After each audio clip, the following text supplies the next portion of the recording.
I will discuss about human cell. So let's start my topic human cell. Human cell, देखो सबसे पहले अपन human cell में क्या देखते हैं, इसका इंट्रोडक्शन देखते हैं, उसके बाद में अपन इसकी स्ट्रक्चर देखेंगे, देन उसके बाद में जो सेल्स के जो कंपोनेंट्स हैं वो सब चीज़ें देखेंगे, उन कंपोनेंट्स की स्ट्रक्चर्स देखेंगे और जो उनके फंक्शन है कंपोनेंट्स के वो सब चीज़ें अपन देखेंगे। तो सबसे पहले अपन इसका इंट्रो देख लेते हैं, छोटा सा इंट्रोडक्शन क्या है इसका। Cell is structural and functional unit of body. जो बॉडी की स्ट्रक्चरल एंड जो फंक्शनल यूनिट होती है उस वही क्या है, अपनी सेल है, ठीक है। देन इसके बाद में क्या है, it is building blocks of life. जिस टाइप से किसी बिल्डिंग को बनाने के लिए ब्लॉक्स की अपन को ज़रूरत पड़ती है, वैसे ही है ना, तो बॉडी की जो ब्लॉक्स है वो कौन है, बिल्डिंग ब्लॉक्स, वो अपनी है cell. First coined the term of cell in 1665 by Robert Hooke. तो जो सबसे पहले सर्वप्रथम सबसे फर्स्ट ऑफ ऑल जो सेल की जो डिस्कवरी की थी वो किसने की थी, रॉबर्ट हुक ने। कब, 1665 में। और कैसी सेल्स की डिस्कवरी की थी उन्होंने, नॉन लिविंग सेल्स की, क्योंकि उस टाइम पे उनके पास डेवलप्ड माइक्रोस्कोप नहीं था, तो जिस वजह से उन्होंने सेल के अंदर कोई मूवमेंट नहीं देखा और उन्होंने क्या दिया कि नॉन लिविंग सेल बताया था इसे। देन इसी के बाद में living cell discovered by Leeuwenhoek in 1674 to 1676। तो जो लिविंग सेल की डिस्कवरी किसने की थी, अपनी ल्यूवेनहॉक ने, क्योंकि उस टाइम पे उनके पास एक डेवलप्ड माइक्रोस्कोप था और उन्होंने सेल के अंदर क्या देखा था, मूवमेंट देखा था, तो उन्होंने सेल को क्या बताया था, लिविंग सेल बताया था। इसके बाद में अपन सेल की स्ट्रक्चर पर आते हैं। तो ये सेल का एक डायग्राम है, तो इसमें क्या क्या चीज़ें हैं देख लो आप, कंपोनेंट्स। फर्स्ट ऑफ ऑल जो सेल की ये जो मेम्ब्रेन होती है चारों ओर से बनी हुई, इसे बोलते हैं अपन सेल मेम्ब्रेन। और इस सेल मेम्ब्रेन के अंदर जितना लिक्विड भरा हुआ है वो रहता है अपना साइटोप्लाज्म। और थर्ड जो स्ट्रक्चर है ये अपनी है न्यूक्लियस। बेसिकली तीन कंपोनेंट्स है इसके, सेल मेम्ब्रेन, साइटोप्लाज्म और न्यूक्लियस। अब एक एक को देख लेते हैं जो डायग्राम में ड्रॉ हो रखे हैं। सबसे पहले देखते हैं अपन न्यूक्लियोलस। न्यूक्लियोलस क्या होता है, अपना सेल का जो न्यूक्लियस है उसके अंदर एक छोटी सी स्ट्रक्चर है, वो अपने न्यूक्लियोलस। ये क्या करती है, अपने राइबोसोम सिंथेसिस का काम करती है। जो राइबोसोम आपके यहाँ प्रेजेंट है ना रफ एंडोप्लाज्मिक रेटिकुलम के ऊपर, तो उन राइबोसोम को किसने फॉर्म किया, न्यूक्लियोलस ने। इसके बाद आता है अपना rough endoplasmic reticulum. Endoplasmic reticulum दो टाइप के होते हैं अपने, एक तो रफ, सेकंड अपने पास होता है स्मूथ एंडोप्लाज्मिक रेटिकुलम। तो एंडोप्लाज्मिक रेटिकुलम को रफ इसीलिए बोलते हैं अपन क्योंकि इसके ऊपर राइबोसोम की प्रेजेंस होती है, और जिस एंडोप्लाज्मिक रेटिकुलम के ऊपर राइबोसोम की प्रेजेंस नहीं होगी उसे क्या बोलेंगे अपन, स्मूथ। देन इसके बाद में एक स्ट्रक्चर है अपनी क्रोमेटिन। देखो क्रोमेटिन क्या होता है कि जो सेल का न्यूक्लियस है उसके अंदर क्या थ्रेड लाइक स्ट्रक्चर प्रेजेंट होती है। जब आप सेल को माइक्रोस्कोप में देखते हो तो क्या दिखता है आपको, थ्रेड लाइक स्ट्रक्चर, गुच्छेनुमा की स्ट्रक्चर दिखती है, वो क्या है, अपनी क्रोमेटिन। देन एक कंपोनेंट है अपना न्यूक्लियस। अच्छा, जो ये क्रोमेटिन और न्यूक्लियोलस है ये किसके अंदर बने हुए हैं, आपके न्यूक्लियस के अंदर। और खुद न्यूक्लियस कहाँ प्रेजेंट होता है, आपका सेंटर द सेल। और जो इस न्यूक्लियस की जो मेम्ब्रेन होती है ये वाली, ये मेम्ब्रेन, इसे बोलते हैं अपन न्यूक्लियर एनवेलोप या न्यूक्लियर मेम्ब्रेन। और इसके अंदर क्या क्या प्रेजेंस होती है आपकी, क्रोमेटिन और न्यूक्लियोलस। देन इसके बाद में आता है अपना सेंट्रोसोम। सेंट्रोसोम ये वाली स्ट्रक्चर, तो ये सेंट्रोसोम बेसिकली किस में हेल्प करते हैं, आपके सेल डिवीजन में। कैसे, क्योंकि सेंट्रोसोम्स अपन जब सेल डिवीजन पढ़ेंगे आप आगे तो उसमें देखते हैं अपन सेंट्रोसोम के अंदर जो सेंट्रियोल्स प्रेजेंट होते हैं वो क्या रिलीज करते हैं, आपके स्पिंडल फाइबर्स। और ये स्पिंडल फाइबर्स किससे अटैच होते हैं ड्यूरिंग सेल डिवीजन, जब क्रोमोसोम टूटते हैं, स्प्लिट होता है सेंट्रोमियर, तो उसके सेंट्रोमियर से कौन अटैच होता है, आपका जो सेंट्रियोल से जो स्पिंडल फाइबर्स निकलते हैं वो किससे अटैच होते हैं, आपके सेंट्रोमियर से। देन वो अपनी ओर खींचते हैं क्रोमोसोम को और सेल डिवीजन का प्रोसेस आगे चलता है। इसके बाद में एक स्ट्रक्चर है आपके राइबोसोम। देखो राइबोसोम्स क्या है, राइबोसोम जो ये आपके एंडोप्लाज्मिक रेटिकुलम है ना, रफ वाला, ये रफ ही इसी वजह से क्योंकि इसके ऊपर छोटी छोटी ये स्ट्रक्चर दिख रही है आपको दानेनुमा, तो ये क्या है आपकी राइबोसोम। ये क्या करते हैं, आपके प्रोटीन सिंथेसिस का काम करता है। कैसे करता है वो मैं बाद में डिटेल से बताऊंगा जब आगे अपन पढ़ेंगे इन सभी चीज़ों को।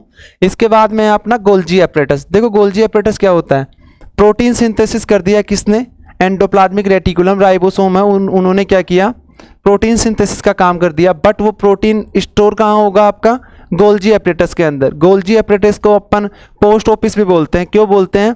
क्योंकि बाद में जब जिस हिसाब के प्रोटीन की बॉडी को ज़रूरत होती है तो वो प्रोटीन फिर यहाँ से ये ट्रांसपोर्टेशन का काम करते रहता है। इसके बाद अपने पास है गोल्जी वेसिकल। गोल्जी वेसिकल भी इसी के पास प्रेजेंट होता है आपके गोल्जी एपरेटस, और इसी का काम क्या होता है? सब्सटेंस, कुछ सब्सटेंस होते हैं उसको सिक्रेशन करने का काम आपके गोल्जी वेसिकल करता है। ऐसे अपने पास है साइटोप्लाज्म। मैंने शुरू में बताया था सेल में जो मेन 3 कंपोनेंट होते हैं, फर्स्ट आपकी सेल मेम्ब्रेन, सेकंड आपका साइटोप्लाज्म, और थर्ड होता है आपका न्यूक्लियस। तो साइटोप्लाज्म क्या है? एक लिक्विड भरा रहता है सेल मेम्ब्रेन के अंदर, उसी लिक्विड को अपन बोलते हैं साइटोप्लाज्म। इसके बाद में आता है अपना वैक्यूल। वैक्यूल क्या होता है? देखो सेल के अंदर वाटर रिस्टोर करने का काम कौन करता है? अपना वैक्यूल। देन इसके बाद में आता है अपना लाइसोसोम। लाइसोसोम क्या होता है? अपन सुसाइडल ब्रेक ऑफ सेल भी बोलते हैं, क्योंकि जब सेल है ना, इसके अंदर लाइसोसोम के अंदर क्या प्रेजेंट होते हैं? हाइड्रोलाइटिक एंजाइम्स प्रेजेंट होते हैं। तो सेल जब खराब होने लग जाती है, किसी स्किन, किसी टिश्यू की जब कोई सेल इंजरी हो जाए और वो सेल खराब हो रही है, तो उस सेल को डाइजेस्ट करने का काम कौन करता है? खराब सेल, डेड सेल को आपका लाइसोसोम।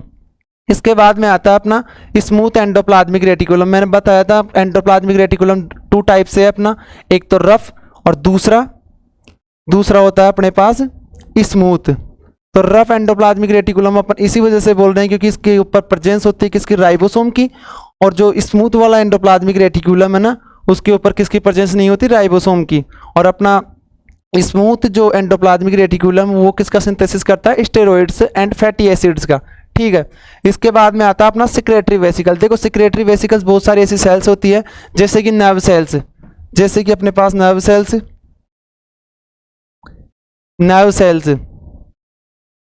ये आपकी नर्व सेल्स होती है, ये आपका टर्मिनल वाला पार्ट होता है इसका। ठीक है, टर्मिनल। तो यहाँ क्या होते हैं? आपके सिक्रेटरी वेसिकल्स पाए जाते हैं। सिक्रेटरी वेसिकल्स बेसिकली किस में होते हैं? आपके नर्व सेल के अंदर होता है। तो नर्व सेल्स के अंदर क्या ये सिक्रेटरी वेसिकल पाए जाते हैं। तो जब कभी भी यहाँ से कोई मैसेज जाता है इस नर्व को, अपन इसे मस्कुलर सिस्टम में डिटेल से पढ़ते हैं वैसे तो यहाँ से क्या एक ये बस्ट होता है सिक्रेटरी वेसिकल, और क्या निकलता है इससे? ACH, एसिटाइल कोलिन, और वो बाइंड होता है अपना अदर जो मसल होती है ना, इस मसल से, ये ACH। ठीक है। तो ये सिक्रेटरी वेसिकल कहाँ पाए जाते हैं? अपने प्रेजेंस कहाँ होती है इनकी? नर्व सेल्स में। इसके बाद में अपन देखते हैं इंटरमीडिएट फिलामेंट। इंटरमीडिएट फिलामेंट जो आपको स्ट्रक्चर दिख रही है ना, थ्रेड लाइक स्ट्रक्चर्स, ये क्या होती है आपकी? Intermediate filament. इंटरमीडिएट फिलामेंट क्या है? इसे अपन साइटोस्केलेटन भी बोलते हैं इसका।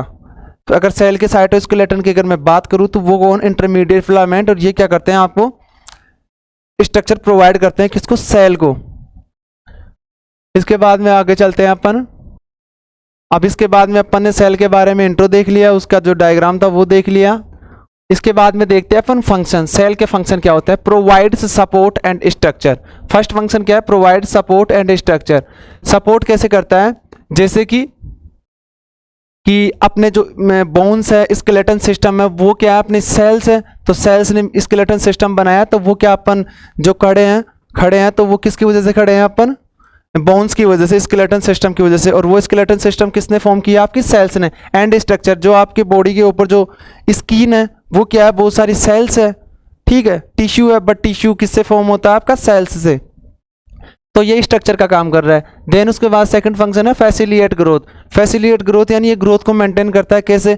जैसे सबसे पहले एम्ब्रियो में क्या बनता है? अपना जाइगोट बनता है, और फिर जाइगोट से फिर जो डेवलप्ड बेबी बनता है, और उसके बाद में जो अपने ह्यूमन का जो डेवलपमेंट है वो होता है। तो ये ग्रोथ को क्या करता है? फैसिलिएट करता है। सेल डिवीजन से क्या होती है? एक सेल से 2 सेल, 2 से 4, 4 से 8, ऐसे करके वो डिवीजन करके क्या करती है? फैसिलिएट ग्रोथ करवाती है बॉडी में। इसके बाद में आता है transport of substances. Transport of substances का मतलब क्या है? कि जो सेल्स क्या करती है, बहुत सारी सेल्स होती है जो अपने पास O2 और जो न्यूट्रिएंट्स का ट्रांसपोर्टेशन भी करती है। तो एक फंक्शन ये है। और फंक्शन एनर्जी प्रोडक्शन, जो सेल्स के अंदर जो माइटोकॉन्ड्रिया है, तो वो माइटोकॉन्ड्रिया क्या करता है? आपका एनर्जी प्रोडक्शन का काम करता है। ठीक है। उसके बाद आता है एड्स इन reproduction.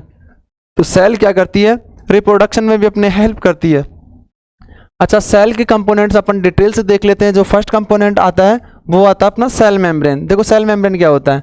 Cell membrane also known as plasma membrane, cytoplasmic membrane, plasmalemma, biological membrane. इसी सेल मेम्ब्रेन के बहुत सारे नेम हैं, तो ये सब नाम है, ठीक है। Then a thin delicate and elastic selectively permeable semi permeable living boundary providing separation between intercellular and extracellular environment. तो ये क्या करती है, जैसे अपने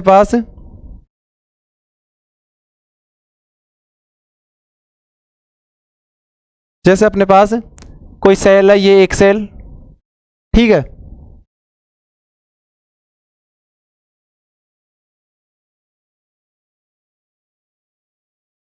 तो ये क्या करती है, सेल के बाहर का जो एनवायरनमेंट होता है वो अपना एक्सटर्नल एनवायरनमेंट, और अंदर का जो होता है उसे क्या बोलते हैं अपन, इंटरनल एनवायरनमेंट।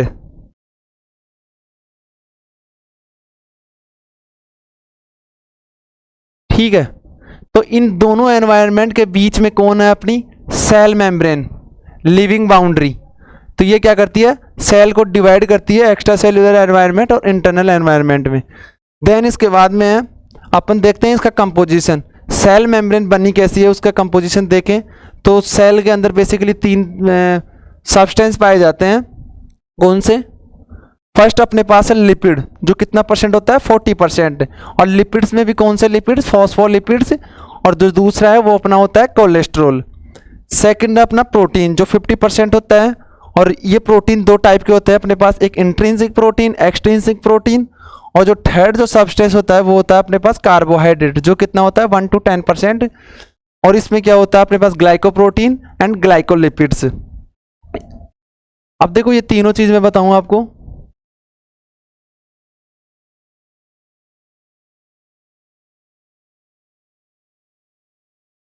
ये अपना सेल मेम्ब्रेन का डायग्राम है, ठीक है। ये अपनी सेल मेम्ब्रेन है। तो ये सेल मेम्ब्रेन, ये एक मॉडल है, ये किसने दिया था, ये सिंगर एंड निकोलसन ने दिया था। कब, 1972 के अंदर। तो उन्होंने क्या बताया था कि सेल्स के अंदर 3 सब्सटेंस होते हैं। फर्स्ट होता है अपना फॉस्फोलिपिड। फॉस्फोलिपिड कैसे प्रेजेंट होगा अपने पास, फॉस्फोलिपिड होगा अपने पास बाई लेयर में, ठीक है। 2 लेयर दिख रही है आपको फॉस्फोलिपिड की। और उसके बाद क्या अपना कोलेस्ट्रॉल, ये कोलेस्ट्रॉल यहाँ lipid, first phospholipid by layer हो गया। सेकंड अपना कोलेस्ट्रॉल। कोलेस्ट्रॉल क्या कर रहा है, अपना जो सेल मेम्ब्रेन है उसको रिगिडिटी प्रोवाइड करवा रहा है, कठोरता प्रोवाइड करा रहा है।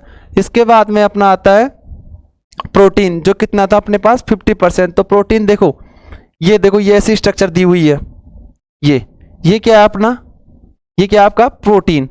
अब ये प्रोटीन क्यों है, बेसिकली प्रोटीन इसीलिए है क्योंकि ये जो आपकी सेल मेम्ब्रेन जो फॉस्फोलिपिड जो बाइलेयर है, ये क्या है, सेमी परमिएबल या सिलेक्टिवली परमिएबल, यानी ये ओनली उन्हीं सब्सटेंस को अंदर आने देती है, जैसे कि अपना हो गया O2 CO2। बस ग्लूकोज और आयंस को कौन अंदर आने देता है, सेल मेम्ब्रेन में जो प्रोटीन्स प्रेजेंट होते हैं अपने।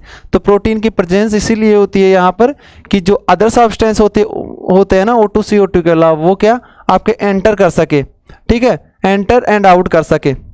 इसके बाद में तो थर्ड रहता है अपने पास कंपोनेंट, वो रहता है ग्लाइकोप्रोटीन एंड ग्लाइकोलिपिड। क्या होता है ये होता है अपना कोलेस्ट्रॉल, जो कहाँ प्रेजेंट होगा, ये ग्लाइकोप्रोटीन जो प्रोटीन से उससे बाइंड रहता है, उसके ऊपर अटैच रहता है। और जो ग्लाइकोलिपिड है वो अपना लिपिड्स के ऊपर प्रेजेंट होगा। तो लिपिड्स के ऊपर अपना ग्लाइकोलिपिड हो गया, प्रोटीन्स के ऊपर ग्लाइकोप्रोटीन हो गया।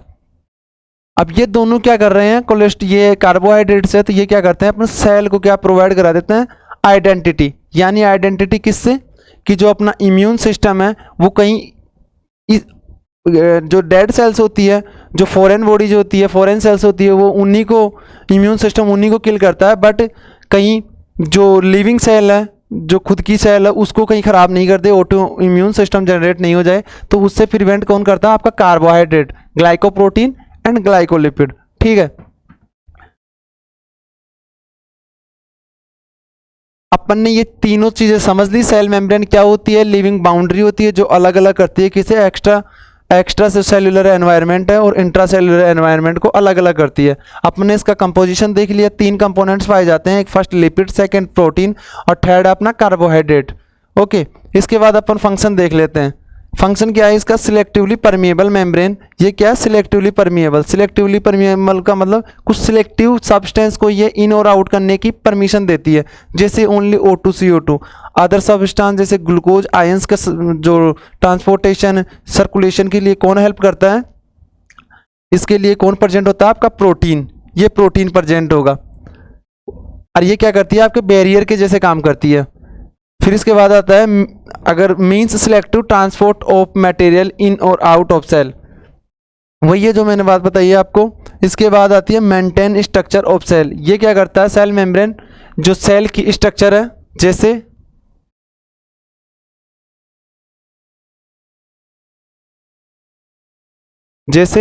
ये अपनी सेल है, सेल के अंदर न्यूक्लियस है, साइटोप्लाज्म है और बहुत सारी ऑर्गेनेलीज प्रेजेंट है। ठीक है, माइटोकॉन्ड्रिया, एंडोप्लाज्मिक रेटिकुलम, जितनी भी स्ट्रक्चर्स प्रेजेंट है आपकी, लाइसोसोम्स है, तो ये सब है ना, ये स्ट्रक्चर मेंटेन कौन करता है? आपकी सेल मेम्ब्रेन। अगर ये मेम्ब्रेन नहीं हो तो क्या होगा आपका? ये जितने भी ऑर्गेनेलीज है वो एक्स्ट्रा सेलुलर एनवायरनमेंट में चले जाएंगे। तो ये क्या करते हैं? आपके मेंटेन करती है किसकी? सेल की स्ट्रक्चर को। ठीक है, इसके बाद अपना आ गया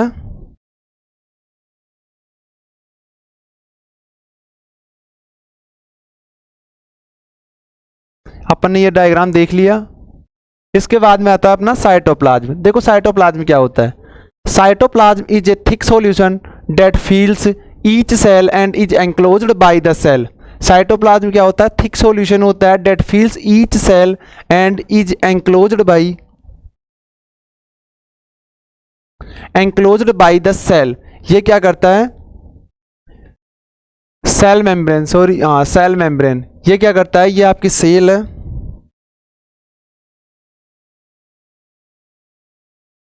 ये आपकी कोई सेल है, ये सेल है, इसके अंदर लिक्विड भरा हुआ है। तो ये लिक्विड क्या बोल रहे हैं अपन इस लिक्विड को? साइटोप्लाज्म। और ये किससे एंक्लोज्ड है? किससे पैक है? ये आपकी सेल मेम्ब्रेन से। ठीक है, इसके बाद आगे देखते हैं अपन मेनली कंपोज्ड ऑफ, जो आपके साइटोप्लाज्म है उसमें क्या क्या प्रेजेंस होंगी? आपका वाटर होगा फर्स्ट, सेकंड साल्ट होगा, थर्ड आपका प्रोटीन्स होगा, कार्बोहाइड्रेट्स होगा, लिपिड्स होगा एंड इलेक्ट्रोलाइट्स होगी। ये सब चीज़ें आपके कहाँ प्रेजेंट होती है? जो आपका साइटोप्लाज्म, अगर उसके कंपोजिशन की बात करूँ तो ये सब चीज़ें उसमें पाई जाती है। देन उसके बाद में अपन पढ़ते हैं साइटोप्लाज्म का फंक्शन।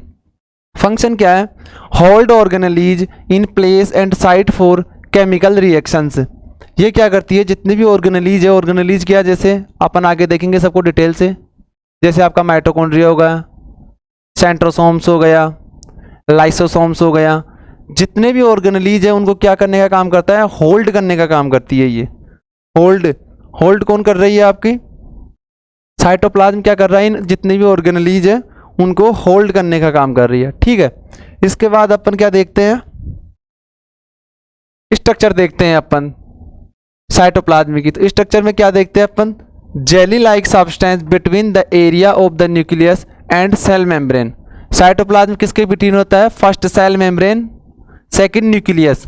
तो इस और इस स्ट्रक्चर के बीच में जो लिक्विड भरा होता है अपना, वो होता है जेली लाइक जो स्ट्रक्चर होती है जिसकी, उसे बोल रहे हैं अपन साइटोप्लाज्म। ठीक है, ये अपना हो गया साइटोप्लाज्म। तो ये किसके बीच में है? आपके सेल मेम्ब्रेन और न्यूक्लियर, जो न्यूक्लियस है जिसकी न्यूक्लियर मेम्ब्रेन है, उन दोनों के बीच में लिक्विड भरा हुआ है, जेली लाइक स्ट्रक्चर है, उसे अपन साइटोप्लाज्म बोल रहे हैं। उसके बाद में अपन आगे देखते हैं ऑर्गेनेलीज। देखो अभी वर्ड आया था कि ये होल्ड करने का काम करता है ऑर्गेनेलीज को साइटोप्लाज्म। तो कौन सी ऑर्गेनेलीज होती है वो? फर्स्ट देख लो आप, the organelles inside cytoplasm are very important for the maintenance of the cell. Organelles कहाँ होगी? Inside cytoplasm. साइटोप्लाज्म के अंदर इनसाइड क्या होगी? आपकी बहुत सारी ऑर्गेनेलीज प्रेजेंट होंगी। वो क्या करते हैं? Are very important for the maintenance of the cell. जो सेल का जो मेंटेनेंस है, जो सेल आपके फंक्शन करती है, वो किसकी हेल्प से करते हैं? इन ऑर्गेनेलीज की मदद से। और ये ऑर्गेनेलीज कहाँ प्रेजेंट होंगे? आपके जो सेल का साइटोप्लाज्म है, जो लिक्विड है, जेली लाइक स्ट्रक्चर है, उसके अंदर प्रेजेंट होगी। जो फर्स्ट ऑर्गेनेलीज होगी अपनी, वो होती है आपके राइबोसोम्स। देखो राइबोसोम्स क्या होता है।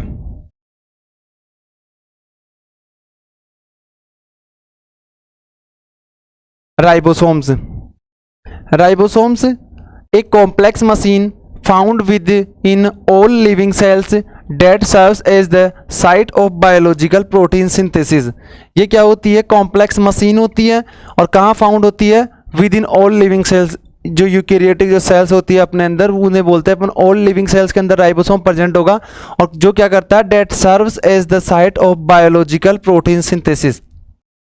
जो आपकी ये सेल है, ये जो आपकी सेल है, ठीक है, तो यहाँ क्या, ये आपका न्यूक्लियस, तो न्यूक्लियस से क्या अटैच होता है आपका? इससे अटैच होगा आपका एंडोप्लाज्मिक रेटिकुलम। और इस एंडोप्लाज्मिक रेटिकुलम के ऊपर कौन से स्ट्रक्चर प्रेजेंट होती है? आपकी राइबोसोम। तो ये राइबोसोम क्या करती है? कॉम्प्लेक्स मशीन होती है जो हर लिविंग सेल्स के अंदर प्रेजेंट होती है। और ये क्या करती है? जो बायोलॉजिकल प्रोटीन सिंथेसिस है, बायोलॉजिकल प्रोटीन सिंथेसिस का जो वर्क है वो कौन करता है? आपका राइबोसोम करता है। Next, ribosomes link amino acids together in the order specified by messenger RNA molecules. Ribosome क्या करते हैं? अमाइनो एसिड्स के साथ लिंक करते हैं, ठीक है। अमाइनो एसिड कहाँ प्रेजेंट होते हैं? आपके साइटोप्लाज्म में। ये आपका हो गया अमाइनो एसिड्स, ये हो गया आपका अमाइनो एसिड्स, ठीक है। अब ये अमाइनो एसिड्स क्या है? किसके साथ लिंक करते हैं? आपके राइबोसोम की से लिंक करते हैं। और जब ये अमाइनो एसिड राइबोसोम से मिलते हैं तो ये राइबोसोम क्या फॉर्म करते हैं? आपका प्रोटीन फॉर्म करते हैं। और इस राइबोसोम जो आपका अमाइनो एसिड है, इनको साइटोप्लाज्म में से राइबोसोम के पास कौन लेके जाता है? आपका टीआरएनए, जो अपन बाद में डिस्कस करेंगे फिर। तो अभी इतना देख लो आप, अमाइनो एसिड है वो कहाँ प्रेजेंट होगा? आपका साइटोप्लाज्म के अंदर अमाइनो एसिड्स प्रेजेंट होते हैं। और ये अमाइनो एसिड्स किसके साथ लिंक करते हैं? आपके राइबोसोम से। देन आपका प्रोटीन सिंथेसिस का वर्क कंप्लीट होता है। और order specified by messenger RNA molecules, इसका मतलब क्या है कि जो आपका मैसेंजर आरएनए है वो प्रेजेंट होता है आपका न्यूक्लियस के अंदर। तो जो प्रोटीन सिंथेसिस के लिए मैसेज कौन देती है? कौन से टाइप का प्रोटीन सिंथेसिस करना है उसके लिए मैसेज देती है आपकी जीन्स। और जीन्स कहाँ प्रेजेंट होगी? आपकी न्यूक्लियस के अंदर। तो न्यूक्लियस किसे मैसेज देगी? मैसेंजर आरएनए को। यहाँ जीन्स प्रेजेंट है, वो किसे मैसेज देगी? आपकी मैसेंजर आरएनए को। और ये मैसेंजर आरएनए क्या करता है? जब बाहर जाके राइबोसोम को ये मैसेज ट्रांसपोर्टेशन का काम करता है, मैसेज देता है कि किस टाइप का प्रोटीन सिंथेसिस करना है आपको। राइबोसोम का फंक्शन क्या है? फंक्शन बस प्रोटीन सिंथेसिस। प्रोटीन सिंथेसिस का काम करता है आपका राइबोसोम। कैसे करता है? मैंने बता दिया कि राइबोसोम आपका रफ एंडोप्लाज्मिक रेटिकुलम के ऊपर प्रेजेंट होगा। मैसेज कहाँ से लेगा? एमआरएनए की मदद से आपके न्यूक्लियस के अंदर जो जीन्स प्रेजेंट है वहाँ से। और उसके लिए जो आप ये अमाइनो एसिड की जरूरत पड़ेगी प्रोटीन सिंथेसिस के लिए, तो वो अमाइनो एसिड्स आपके जो आपका साइटोप्लाज्म है उसके अंदर प्रेजेंट होता है। तो अमाइनो एसिड्स को टीआरएनए इन राइबोसोम के पास ले जाएगा, मैसेज आपकी जीन्स भेजेगी एमआरएनए की मदद से, और राइबोसोम क्या प्रोटीन सिंथेसिस का काम कर देगा। इसके बाद में आता है आपका माइटोकॉन्ड्रिया। देखो माइटोकॉन्ड्रिया क्या है? आप सबने खूब सुना होगा mitochondria. Mitochondria are second large organelles of cell which known as power house of cell. Power house of cell, ये क्या है आपका? सेल का पावर हाउस कौन है? माइटोकॉन्ड्रिया। क्यों? क्योंकि माइटोकॉन्ड्रिया क्या करता है? आपके एनर्जी प्रोडक्शन का काम करता है। कैसे करता है अभी मैं डायग्राम से बताऊंगा। Because it generate chemical energy in form of ATP. ये क्या करता है? एनर्जी जनरेट करता है। किसकी फॉर्म में करता है? एटीपी। एटीपी का मतलब एडिनोसिन ट्राइफॉस्फेट। तो जो आप ग्लूकोज जो फूड लेते हो, इनटेक करते हो, कार्बोहाइड्रेट वगैरह कुछ भी, तो वो सेल क्या करती है? सेल का जो माइटोकॉन्ड्रिया वो किस में बदल देता है? उसे एटीपी में। ठीक है, एक ग्लूकोज कितने एटीपी में अपने पास स्टोर होती है? वो 38 एटीपी में। ठीक है, 38 एटीपी में। तो ये एटीपी की फॉर्म में एनर्जी स्टोर करने का काम कौन करता है? आपका mitochondria for sales.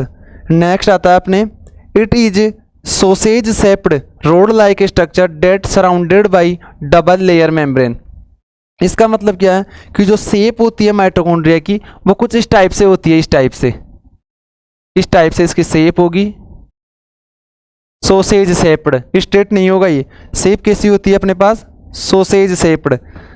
And rod like structure, rod like structure का मतलब ये लेंथ ही होगा थोड़ा।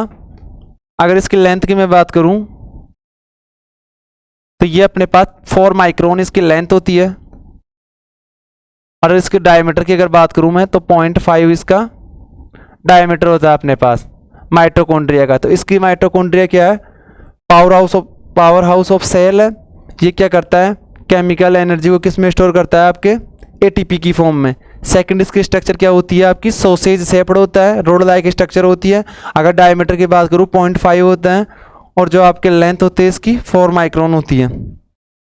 और इसके बाद क्या है इसमें, rod like structure that surrounded by double layer membrane. अच्छा, ये सराउंडेड कैसे होता है, ये डबल लेयर मेम्ब्रेन से क्या होगा अपने पास, सराउंडेड होगा, घिरा हुआ होगा। तो मैं डायग्राम से बता देता हूँ आपको, ये डायग्राम बता देता हूँ मैं पूरा। अच्छा देखो, डायमीटर कितना है इसका, डायमीटर कितना है इसका, डायमीटर कितना है इसका, ऐसे ये अपने पास 0.5 माइक्रोन, ठीक है। अगर इसकी लेंथ की बात करूं मैं तो ये अपनी हो गई 4 माइक्रोन, ठीक है। इसके बाद आता है अपना inner membrane of mitochondria is folded called cristae and fluid filled cavity called the matrix. ये जो अपना माइटोकॉन्ड्रिया है इसके अंदर 2 मेम्ब्रेन होती है। फर्स्ट होती है अपनी आउटर मेम्ब्रेन जो बाहर की तरफ होती है, और इसके नीचे कौन सी मेम्ब्रेन होती है, अपनी इनर मेम्ब्रेन। आउटर मेम्ब्रेन बाहर वाली, इनर मेम्ब्रेन जो ये आपको डायग्राम में दिख रही है, ड्रॉ हो रखी है। और आउटर और इनर मेम्ब्रेन के बीच में सेंटर में जो स्पेस बच जाता है ना, ये वाला स्पेस, इस स्पेस को बोलते हैं अपन इंटर मेम्ब्रेन स्पेस। दोनों मेम्ब्रेन आउटर और इनर मेम्ब्रेन के जो सेंटर में जो स्पेस बच जाता है, ये हो गया अपना इंटर मेम्ब्रेन स्पेस। इसके बाद में आता है अपना मैट्रिक्स। मैट्रिक्स क्या है, मैट्रिक्स यहाँ एक स्ट्रक्चर होती है, फ्लूइड प्रेजेंट होता है किसमें, ये जो पहले ये देख लो आप, क्रिस्टी। जो इनर मेम्ब्रेन होती है जस्ट इससे अटैच कौन होती है अपनी, ये अपनी क्रिस्टी होती है ये, ठीक है। इनर मेम्ब्रेन के जस्ट नीचे अपनी होती है क्रिस्टी स्ट्रक्चर होती है, और इस क्रिस्टी के अंदर क्या भरा रहता है अपने पास, फ्लूइड भरा रहता है, वो होता है अपना fluid filled cavity called the matrix. तो मैट्रिक्स क्या हो गया अपना, फ्लूइड फील्ड कैविटी हो गया, कॉल्ड द मैट्रिक्स, यानी कि जो मैट्रिक्स है वो अपना क्रिस्टी के अंदर प्रेजेंट होगा, बस। और क्रिस्टी कहाँ होगी आपकी, जो आपकी इनर मेम्ब्रेन है जस्ट उससे अटैच रहेगी, ठीक है।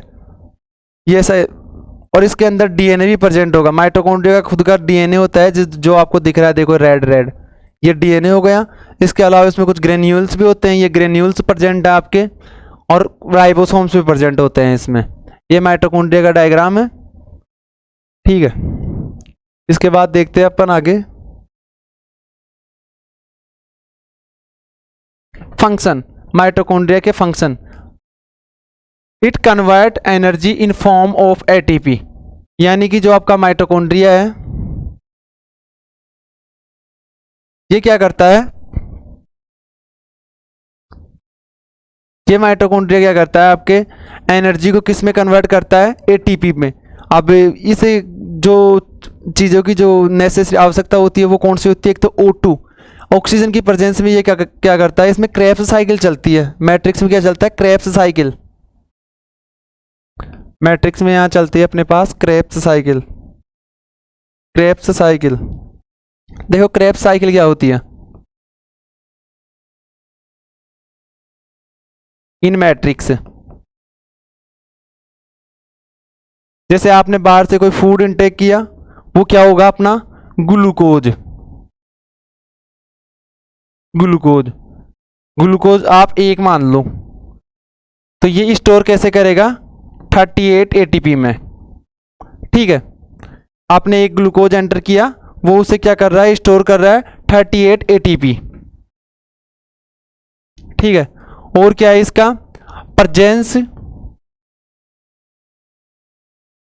प्रजेंस ऑफ ऑक्सीजन, ऑक्सीजन की प्रेजेंस में क्या करता है, ये एक ग्लूकोज को कन्वर्ट करता है किसमें, 38 एटीपी में। और वो जो साइकिल होती है उसे बोलते हैं अपन क्रेब्स साइकिल। और ये क्रेब्स साइकिल कहाँ चलती है, आपकी मैट्रिक्स ऑफ द माइटोकॉन्ड्रिया। और मैट्रिक्स क्या होता है मैंने बता दिया, जस्ट क्रिस्टी के नीचे फ्लूइड फील्ड जो कैविटी होती है उसे बोलते हैं अपन मैट्रिक्स। तो ये साइकिल कहाँ चलती है, आपकी मैट्रिक्स में। तो ये हो गया आपका एनर्जी प्रोडक्शन का काम। इसके बाद में नेक्स्ट फंक्शन, फंक्शन यही है, it convert energy in form of ATP. Energy मतलब अपने पास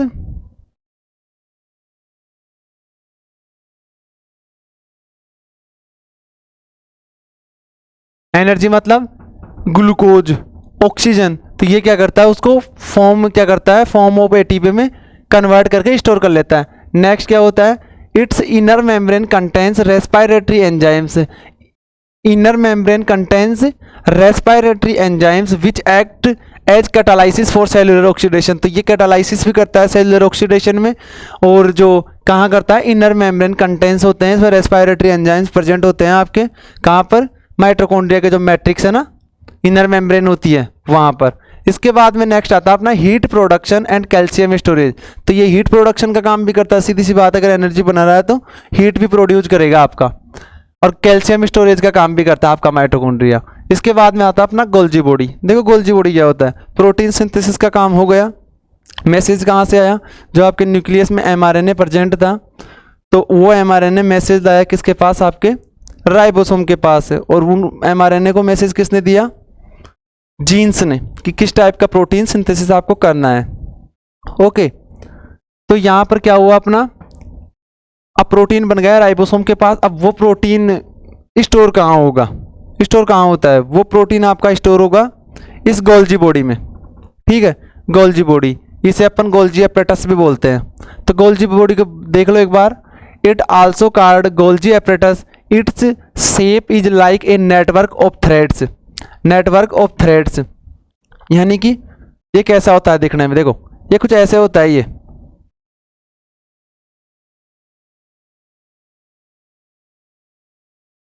कुछ ऐसे प्रेजेंट होता है ये। तो 7 to 8 फ्लैट एंड जो स्ट्रक्चर होती है, ये आपकी थ्रेड लाइक स्ट्रक्चर होती है गोल्जी एपरेटस। और ये क्या करते हैं आपके, इसमें जो आपके जो प्रोटीन सिंथेसिस जो हुआ था ना राइबोसोम के पास, वो कहाँ स्टोर रहते हैं आपके, यहाँ पर। फिर बाद में जैसे जिस प्रोटीन की बॉडी को जरूरत होती है वो यहाँ से ट्रांसफर हो जाती है। तो इसे इसीलिए अपन इसे पोस्ट ऑफिस भी बोलते हैं, पोस्ट ऑफिस भी बोलते हैं, पोस्ट ऑफिस ऑफ सेल। ठीक है, इसके बाद में अपन देखते हैं, it contains lipoprotein and some enzymes. जो इसकी जो कंपोजिशन अगर जब मैं बात करूं मैं, तो कौन कौन से होते हैं, फर्स्ट लिपोप्रोटीन हो गया और कुछ एंजाइम्स इसके कंटेंट्स होते हैं। इसके बाद available all cells except RBC. जो आपकी गोल्जी बॉडी है ना, वो ना सभी सेल्स के अंदर प्रेजेंट होगी। एक्सेप्शन किसका रहता है, एक्सेप्ट किसमें, आरबीसी में। ये आपके आरबीसी में प्रेजेंट नहीं होगा। कौन, जो गोल्जी बॉडी है वो बॉडी ह्यूमन सेल्स के पूरी ऑल ओवर सेल्स के अंदर प्रेजेंट होता है वैसे तो, बट ये आपके आरबीसी जो होती है ना सेल्स, रेड ब्लड सेल्स, उसमें इसकी प्रेजेंस नहीं होती है। इसके बाद में देखते हैं अपन, consist of 5 to 8 flattened membranous sacs called cisternae. इसे क्या बोलते हैं अपन, सिस्टर्नी। ठीक है, ये होती है अपनी सिस्टर्नी। कैसे, 7 से 8 फ्लैट एंड जो मेम्ब्रेनस स्ट्रक्चर होती है ये आपकी, जो कहाँ होती है आपके साइटोप्लाज्म में। इसके बाद देखते हैं अपन, सिचुएटेड नियर द न्यूक्लियस। जो आपका न्यूक्लियस होता है ना सेल का ये न्यूक्लियस, तो इसके पास में ही प्रेजेंट होगी आपकी ये 7 से 8 स्ट्रक्चर। ठीक है, इसके बाद देखते हैं अपन, it is concerned with the processing and delivery of substance such as proteins and lipids to different part of the cells। ये क्या करता है, प्रोसेसिंग करता है, जो भी आपका प्रोटीन सिंथेसिस हुआ, जो आपकी जो लिपिड्स बने। लिपिड्स कौन, प्रोटीन तो आपका एंडोप्लाज्मिक रेटिकुलम रफ वाला बना रहा था, और जो आपके लिपिड्स जो कौन बना रहा था, स्टेरॉइड्स एंड लिपिड्स कौन बना रहा था, आपका स्मूथ एंडोप्लाज्मिक रेटिकुलम। तो उनकी प्रोसेसिंग का काम कौन करता है आपका, ये Golgi body. different part of the cells. Next, function similar to a post office. Function क्या? Similar to a post office. जैसे पोस्ट ऑफिस काम करता है, किसी कोई पोस्ट होता है उसे वो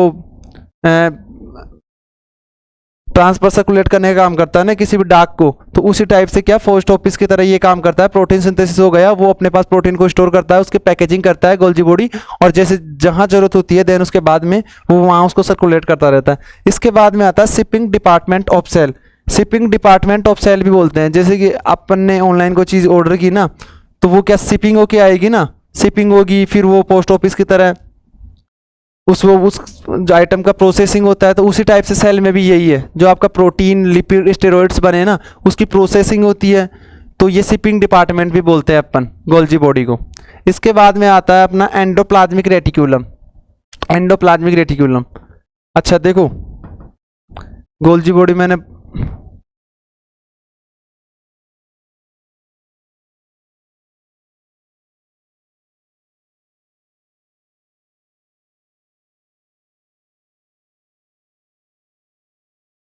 ये देखो, ये गोल्जी बॉडी था, कहाँ प्रेजेंट है? न्यूक्लियस के पास, न्यूक्लियर मेम्ब्रेन के पास प्रेजेंट है. ये न्यूक्लियर मेम्ब्रेन के पास प्रेजेंट है. यहाँ से प्रोटीन सिंथेसिस का काम हुआ, स्मूथ वाले ने बनाया स्टेरॉइड्स एंड लिपिड्स, तो उनकी प्रोसेसिंग कहाँ हो रही है? गोल्जी बॉडी के अंदर. और ये शिपिंग डिपार्टमेंट भी बोलते हैं अपन, और इसका पोस्ट ऑफिस भी बोलते हैं. इसके बाद नेक्स्ट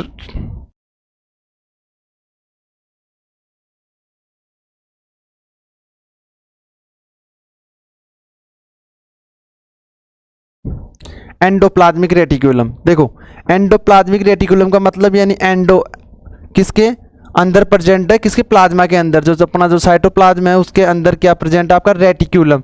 रेटिक्यूलम नाम से ही पता पड़ रहा है कि जो कैनाल्स के जो कैनाल्स में प्रेजेंट होता है, ये गुच्छे में है ना, ये बहुत सारी कैनाल्स गुच्छे में प्रेजेंट होकर क्या बनाती है? कि रेटिक्यूलम बनाती है, और उसे बोलते हैं पर एंडोप्लाज्मिक रेटिक्यूलम, क्योंकि प्लाज्मा के अंदर है तो सीधी सी बात है एंडोप्लाज्मिक रेटिक्यूलम बोलेंगे. तो इसमें क्या देखते हैं अपन? It is the complex network of membranes और कैनाल्स. ये क्या कॉम्प्लेक्स नेटवर्क होता है? ये कॉम्प्लेक्स नेटवर्क होता है. जैसे कि ये देखो एंडोप्लाज्मिक रेटिक्यूलम, तो ये क्या बहुत सारी कैनाल्स है, कॉम्प्लेक्स स्ट्रक्चर दिख रही है आपको, तो ये क्या आपका एंडोप्लाज्मिक रेटिक्यूलम. तो इसके बारे में देख लेते हैं अपन पहले थोड़ा. Within the cytoplasm of a eukaryotic cells. अपन ह्यूमन सेल पढ़ रहे हैं, तो ह्यूमन सेल को यूकैरियोटिक सेल बोलते हैं ना, तो सीधी सी बात है इसी में आएगा. इसके बाद में आता है आपका continuous with the nuclear membrane. ये किससे कंटिन्यू रहता है? आपके न्यूक्लियर मेम्ब्रेन से. जैसे देखो ये न्यूक्लियस है, तो न्यूक्लियर मेम्ब्रेन है, ये न्यूक्लियर एनवेलोप, तो यहाँ से क्या कंटिन्यू है आपका? Endoplasmic reticulum. मैं पहले बताया था कि जो राइबोसोम है वो किसके ऊपर प्रेजेंट रहते हैं? आपके इसी एंडोप्लाज्मिक रेटिक्यूलम के ऊपर. कौन से वाले पे? जैसे कि ये जो आपका जो रफ एंडोप्लाज्मिक रेटिक्यूलम है उसके इसी रफ क्यों बोल रहे हैं? क्योंकि प्रेजेंस ऑफ राइबोसोम. और स्मूथ क्यों बोल रहे हैं? क्योंकि इसमें एब्सेंस होते हैं राइबोसोम. ये क्या कर रहा था? रफ वाला प्रोटीन सिंथेसिस का काम कर रहा था, और स्मूथ वाला क्या कर रहा था? फैटी एसिड्स और जो स्टेरॉइड्स का सिंथेसिस करने का काम कर रहा था.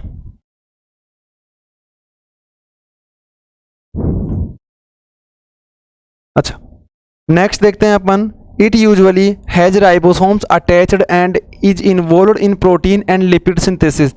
प्रोटीन सिंथेसिस अपना रफ एंडोप्लाज्मिक रेटिक्यूलम कर रहा है, और लिपिड सिंथेसिस अपना स्मूथ एंडोप्लाज्मिक रेटिक्यूलम कर रहा है, तो वही है ये. इसके बाद में आता है अपना रफ एंडोप्लाज्मिक रेटिक्यूलम के बारे में. देखो they contain ribosomes on surface. जो इसका सरफेस होता है रफ एंडोप्लाज्मिक रेटिक्यूलम का, उसके ऊपर क्या प्रेजेंट होते हैं अपने पास? राइबोसोम्स.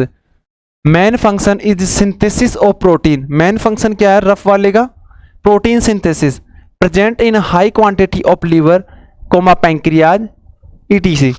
मतलब कि अगर मैं पूछूं रफ एंडोप्लाज्मिक रेटिकुलम की प्रेजेंस ज़्यादा कहाँ होती है बॉडी में, तो वो आप क्या बताओगे? लीवर एंड पैंक्रियाज में. ठीक है. इसके बाद में आता अपना स्मूथ एंडोप्लाज्मिक रेटिकुलम.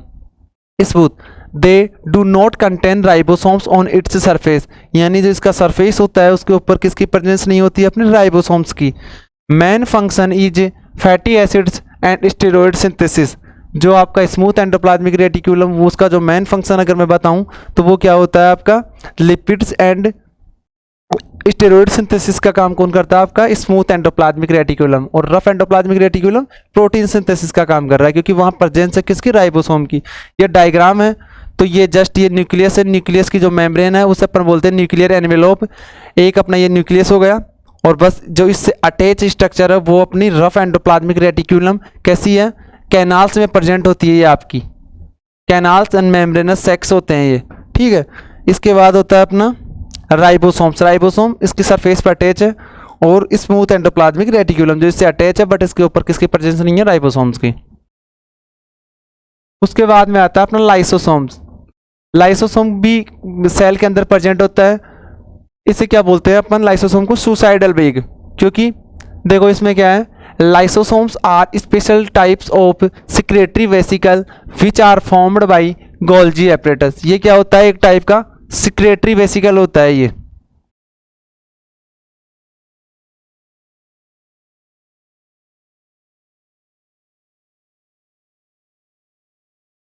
क्या आपका सिक्रेटरी वेसिकल है, और फॉर्म्ड किससे है, फॉर्म्ड बाय गोल्जी एपरेटस। जो आपका गोल्जी एपरेटस अभी मैंने बताया था, सेल का शिपिंग डिपार्टमेंट या सेल का पोस्ट ऑफिस, वो किसे बनाता है, आपके लाइसोसोम को। लाइसोसोम क्या है आपका, सुसाइडल बेग ऑफ सेल। देखो they are called suicide bags, suicide bags of cell because, क्योंकि दे कंटेन्स हाइड्रोलाइटिक एंजाइम्स। इसमें कौन से एंजाइम्स हैं, हाइड्रोलाइटिक एंजाइम्स या डाइजेस्टिव एंजाइम्स। तो हाइड्रोलाइटिक एंजाइम्स क्या होते हैं, किसी चीज़ का हाइड्रोलाइसिस कर देते हैं। मान लो कभी अपनी स्किन के ऊपर इंजरी हो जाए या चोट लग जाए, तो अगर ये लाइसोसोम वहाँ प्रेजेंट नहीं हो सेल में, तो जो पास की जो अदर सेल्स है वो भी क्या, खराब होने लग जाएगी। तो लाइसोसोम क्या कर देता है, पहले ही उस खराब डेड सेल को क्या कर देता है, डाइजेस्ट कर लेता है। क्यों कर लेता है, क्योंकि उसमें प्रेजेंस होती है किसकी, डाइजेस्टिव एंजाइम्स की, ठीक है। फंक्शन बस यही है। Autolysis of self destruction of entire cell, autolysis करता है किसका, self destruction of entire cell. इस सेल के अंदर भी अगर मान लो कोई भी ऑर्गेनलीज खराब हो जाए, कुछ भी ऐसी इंजरी वगैरह सेल के अंदर, एंटायर सेल के अंदर, तो ये क्या करता है, सेल्फ डिस्ट्रक्शन का काम करता है। ये उसको क्या करता है, खाने का काम करता है, ये मान लो आप, लाइसोसोम। उसके बाद क्या आपका इंट्रासेलुलर डाइजेशन, जो सेल के अंदर जो डाइजेशन होता है तो उसका काम भी कौन करता है, आपका लाइसोसोम करता है। Break down and destroy micro organism and foreign bodies जीटीजी। तो जो सेल के अंदर मान लो, वैसे तो सेल मेम्ब्रेन होती है वो सिलेक्टिवली परमिएबल होती है, ओनली O2 CO2 को ही है ना परमिशन देती है एंटर करने की, बट बाय चांस कभी इसके अंदर एंटर कर जाए कुछ फॉरेन बॉडी, सॉरी जो आपकी सेल्स है मान लो, तो सेल्स में मान लो कोई फॉरेन बॉडी एंटर कर जाए, आपकी फॉरेन बॉडी एंटर कर जाए, तो यहाँ आपका क्या प्रेजेंट है, ये तो न्यूक्लियस है, यहाँ क्या प्रेजेंट है आपका, न्यूक्लियस। तो ये क्या कर देगा, इसे किल कर देगा, ठीक है। लाइसोसोम क्या कर देगा, उस फॉरेन बॉडी को किल कर देगा और डिस्ट्रॉय कर देगा। मान लो कोई माइक्रो ऑर्गेनिज्म एंटर कर गया, कुछ भी। वैसे जो आपकी सेल मेम्ब्रेन है ये क्या होती है, सिलेक्टिवली परमिएबल होती है। वैसे हर किसी आइटम को, सब्सटेंस को अंदर आने नहीं देती, बट बाई चांस अगर कर जाते हैं ना, तो उस टाइम पे ये क्या करता है, उसे किल कर देता है। ये इसका डायग्राम है। ये आपके एंजाइम कॉम्प्लेक्स है जो आपके हाइड्रोलाइटिक एंजाइम्स का प्रोडक्शन करते हैं। यहाँ पर कुछ प्रोटीन्स है अंदर, और इसकी जो लेयर है लाइसोसोम की वो कैसे होती है, वही फॉस्फोलिपिड बाइलेयर। जैसे सेल मेम्ब्रेन की जो लेयर थी ना, बाइलेयर फॉस्फोलिपिड, तो उसी टाइप की अपनी लाइसोसोम की भी मेम्ब्रेन होती है, बाइलेयर में प्रेजेंट होता है ये। इसके बाद अपन देखते हैं, लाइसोसोम हो गया। सेंट्रोसोम्स, देखो सेंट्रोसोम्स क्या होते हैं, also called central body. Central body बोलते हैं अपन सेल की सेंट्रोसोम्स को, क्यों, they usually located near the Golgi body. किसके पास में प्रेजेंट होते हैं, आपके गोल्जी बॉडी के पास में। गोल्जी बॉडी के जो आपका सेंट्रोसोम है वो किसके पास होगा, near the Golgi body and nucleus. जो सेल का ये न्यूक्लियस था, ये गोल्जी बॉडी था अपनी, है ना। तो इसके पास में क्या प्रेजेंट होती है, आपका सेंट्रोसोम्स। सेंट्रोसोम्स ऐसे। नेक्स्ट लाइन क्या है, contains two cylinder like structure called centrioles. देखो ये आपका सेंट्रियोल्स सेंट्रोसोम का डायग्राम है, तो इसमें दो सिलेंडर लाइक स्ट्रक्चर दिख रही है आपको। ये क्या है, सेंट्रियोल्स। जैसे मैंने यहाँ ड्रॉ किया, ठीक है। ये सेंट्रियोल्स क्या करती है, आपके स्पिंडल फाइबर्स रिलीज करती है, प्रोड्यूस करती है। कब, ये फिर सेल डिवीजन में जब पढ़ते हैं अपन सेल डिवीजन को, तो उसमें फिर वो हेल्प करता है ये। तो सेंट्रोसोम्स के अंदर जो 2 सिलेंडर लाइक स्ट्रक्चर प्रेजेंट है उसे बोलते हैं अपन सेंट्रियोल्स। उसके बाद इसका फंक्शन देख लेते हैं। इन्वॉल्व इन सेल रिप्रोडक्शन, ये क्या करती है, सेल रिप्रोडक्शन में हेल्प करती है।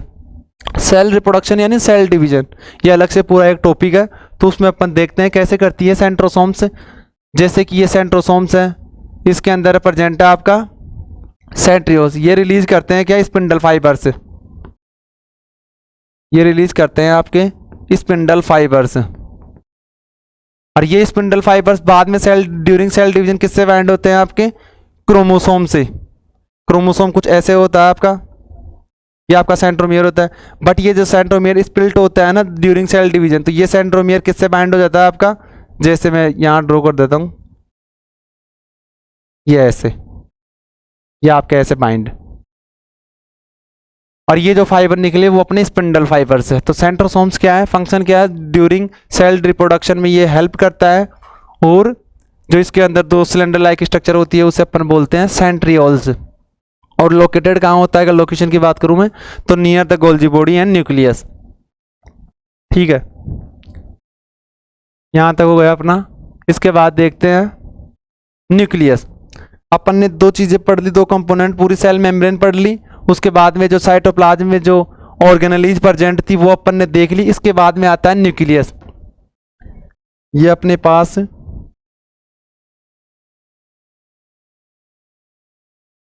पास पूरी सेल थी एक, ये आपका साइटोप्लाज्म और बहुत सारी ऑर्गेनेलीज जो अभी मैंने बता दी पूरी। तो ये क्या है, अपन ने सेल मेम्ब्रेन पढ़ ली। इसके बाद में साइटोप्लाज्म, और देन इसके बाद में जो तीसरा जो मेन कंपोनेंट है वो अपना न्यूक्लियस। न्यूक्लियस देखो, न्यूक्लियस क्या है, the nucleus is a membrane bound organelle. क्या, मेम्ब्रेन बाउंड, यानी न्यूक्लियस किससे बाउंड होती है, आपकी मेम्ब्रेन से, ठीक है, मेम्ब्रेन। और इसी मेम्ब्रेन को क्या बोलते हैं अपन, nuclear membrane. Nuclear membrane, nuclear membrane. The nucleus is a membrane bound organelle that contain genetic material, DNA of eukaryotic organisms. क्या प्रेजेंट होता है इसमें, कंटेंट्स क्या होते हैं, जेनेटिक मटेरियल। न्यूक्लियस के अंदर क्या प्रेजेंट होंगे, आपके क्रोमेटिन। और क्रोमेटिन क्या फॉर्म करते हैं, आपके क्रोमोसोम। और वो क्रोमोसोम में क्या प्रेजेंट होता है, आपका डीएनए, ठीक है।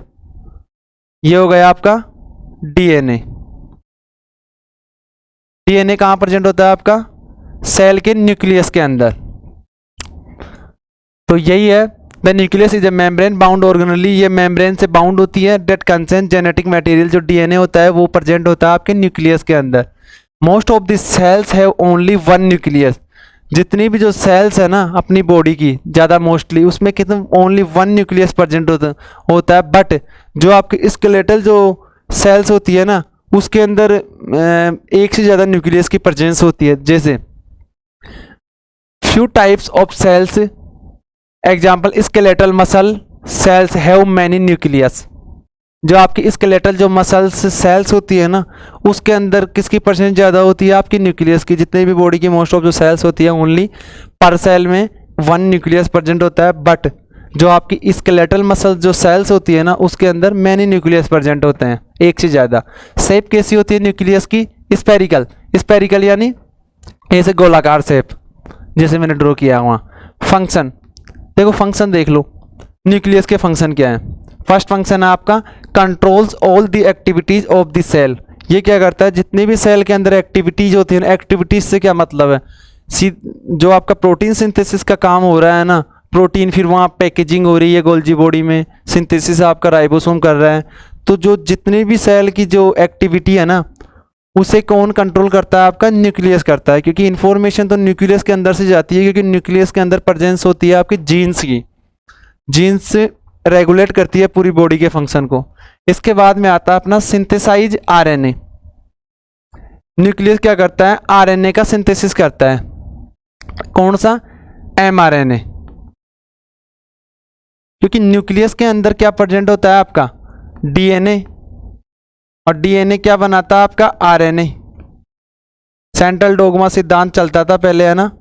तो ये जो सेंट्रल डोग्मा सिद्धांत क्या था अपना, डीएनए क्या बनाता है, आरएनए, और आरएनए फिर क्या बनाता है आपका, प्रोटीन बनाता है। तो बस यही चीज़ है, सिंथेसाइजेज आरएनए। तो आरएनए कौन फॉर्म करता है आपका, न्यूक्लियस, क्योंकि न्यूक्लियस के अंदर डीएनए प्रेजेंस होता है।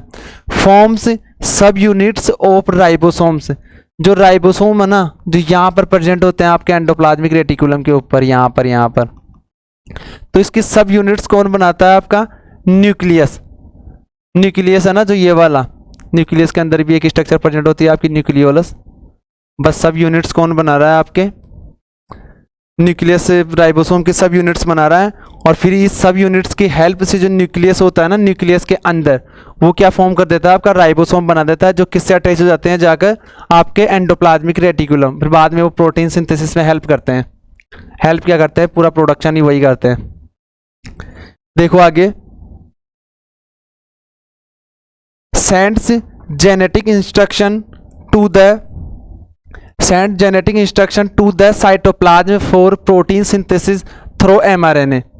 ये क्या करता है, जेनेटिक इंस्ट्रक्शन जो साइटोप्लाज्म होता है ना,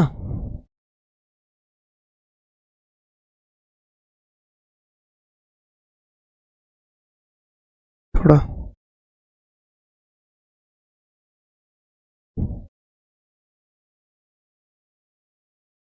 एक बार थोड़ा होल्ड करना हल्का सा, ये लाइन थोड़ी समझ में नहीं आ रही, बाद में कर लोगे आप जो भी कर।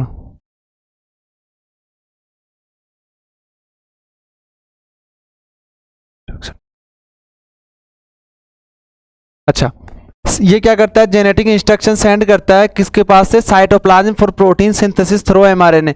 एमआरएनए कहाँ प्रेजेंट होता है, जो आपका सेल होती है, सेल के अंदर जो न्यूक्लियस है वहाँ प्रेजेंट होता है आपका एमआरएनए। तो एमआरएनए मैसेज देता है आपके राइबोसोम्स को। तो एमआरएनए किसे मैसेज देता है, आपके राइबोसोम्स को प्रोटीन सिंथेसिस करवाने के लिए। इसके बाद में आता है अपना controls the cell division through genes. जो आपका सेल डिवीजन है वो आपके जीन्स से होता है। जो जीन्स कहाँ प्रेजेंट होती है, आपकी न्यूक्लियस के अंदर। नेक्स्ट लाइन है, stores the hereditary information in chromosomes and genes, transforms this information from one generation to next generation. जो हेरिडेटरी जो इंफॉर्मेशन होती है ना आपकी आनुवंशिकी, वो कहाँ स्टोर रहती है, आपकी क्रोमोसोम के अंदर। आपका ये क्रोमोसोम है, क्रोमोसोम के अंदर आपका होता है, क्या प्रेजेंट होता है आपका, ये आपका क्रोमोसोम है, इसके अंदर डीएनए प्रेजेंट होगा। तो डीएनए में किसकी प्रेजेंस होगी, आपकी हेरिडेटरी इंफॉर्मेशन। हेरिडेटरी इंफॉर्मेशन क्या, आपकी आनुवंशिकी, hereditary information in chromosome. Hereditary information कहाँ प्रेजेंट होती है, आपकी क्रोमोसोम के अंदर, क्योंकि यहाँ प्रेजेंट होता है आपका DNA. Store the hereditary information in chromosomes and genes. जो आपका क्रोमोसोम्स के अंदर जो डीएनए होता है ना, वहाँ प्रेजेंट होती है आपकी हेरिडेटरी इंफॉर्मेशन। जो कब ट्रांसफॉर्म होती है, transform this information from one generation to next generation. Hereditary information क्या जो होती है ना, वो फर्स्ट जनरेशन से जो नेक्स्ट जनरेशन आती है ना, उसमें जो परिवर्तन आते हैं वो किसी की वजह से आते हैं, आपके हेरिडेटरी इंफॉर्मेशन। और ये इंफॉर्मेशन कहाँ स्टोर रहती है, आपकी जो आपका न्यूक्लियस के अंदर जो जीन्स होते हैं ना, डीएनए होता है वहाँ पर, जो क्रोमोसोम होते हैं। इसके बाद में आती है आपकी न्यूक्लियर मेम्ब्रेन। देखो न्यूक्लियर मेम्ब्रेन क्या होती है, न्यूक्लियर मेम्ब्रेन ये अपना न्यूक्लियस है। तो ये जो मेम्ब्रेन है ना, न्यूक्लियस की जो मेम्ब्रेन बनाती है, उसे अपन न्यूक्लियर मेम्ब्रेन बोलते हैं। Nucleus is surrounded by a nuclear membrane. Nucleus खुद किससे सराउंड होता है, आपकी न्यूक्लियर मेम्ब्रेन से। It resembles like plasma membrane. और कैसे प्रेजेंट होती है, कैसे रिसेंबल होती है, लाइक प्लाज्मा मेम्ब्रेन। जैसे कि जो आपने पहले प्लाज्मा मेम्ब्रेन देखी थी ना, फॉस्फोलिपिड बाइलेयर वाली, उसी की जैसे ये रिसेंबल होती है आपकी। इसके बाद में आता है न्यूक्लियोलस। न्यूक्लियस के अंदर क्या प्रेजेंट होता है, आपकी एक स्ट्रक्चर प्रेजेंट होती है, इसे बोलते हैं अपन न्यूक्लियोलस। ये क्या है आपका, it is small spherical structure with in nucleus.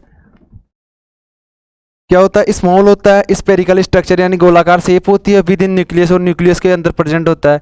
It is made of protein and DNA, जो किससे बना होता है आपका, प्रोटीन और डीएनए से बना होता है। उसके बाद में आता है फंक्शन, न्यूक्लियोलस का फंक्शन क्या है आपका, राइबोसोम सिंथेसिस।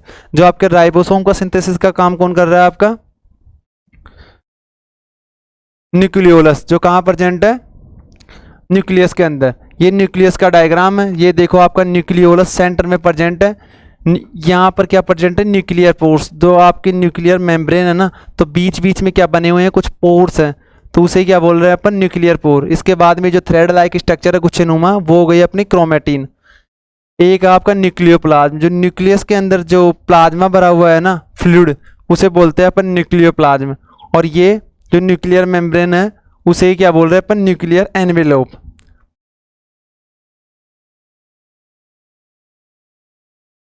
पोर्स, पोर्स क्या है, प्रेजेंट इन न्यूक्लियर मेम्ब्रेन, जो मैंने अभी डायग्राम में बताया था पिछले वाले में। पोर्स ये आपके ये पोर्स है आपके, ठीक है। इसके बाद अपना क्रोमेटिन, क्रोमेटिन क्या है, chromatin are coiled thread like structure that consisting DNA and protein. ये जो आपकी न्यूक्लियस है उसके अंदर ये जो आपको स्ट्रक्चर दिख रही है ना ऐसी, ये थ्रेड लाइक स्ट्रक्चर धागे नुमा, ये क्या आपकी क्रोमेटिन है। इसके बाद में क्या है आपका फंक्शन, क्रोमेटिन का फंक्शन क्या है, क्रोमेटिन फॉर्म्स क्रोमोसोम्स। जो आपके क्रोमोसोम है ना, ये देखो ये क्रोमोसोम कैसे बना, फर्स्ट ऑफ ऑल डीएनए, फिर उसके बाद में आपका क्रोमेटिन बन रही है। क्रोमेटिन क्या बना रही है आपका, क्रोमोसोम बना रही है। तो क्रोमेटिन फॉर्म्स क्रोमोसोम्स। उसके बाद में देख लेते हैं क्रोमोसोम क्या होता है। Chromosomes form the physical basis of inheritance. Inheritance क्या होता है, आनुवंशिकता होती है ये, है ना। तो जो आपका फिजिकल बेसिस जो आधार होता है ना, वो इनहेरिटेंस का वही क्या होता है आपका, क्रोमोसोम होता है। क्योंकि विदाउट क्रोमोसोम के तो इनहेरिटेंस पॉसिबल नहीं है ना, ठीक है। तो इनहेरिटेंस का जो फिजिकल बेसिस है वो कौन हो गया आपका, क्रोमोसोम्स हो गया। और ये लोकेट कहाँ होंगे आपके, लोकेटेड इन न्यूक्लियस, न्यूक्लियस के अंदर प्रेजेंट होंगे आपके chromosome.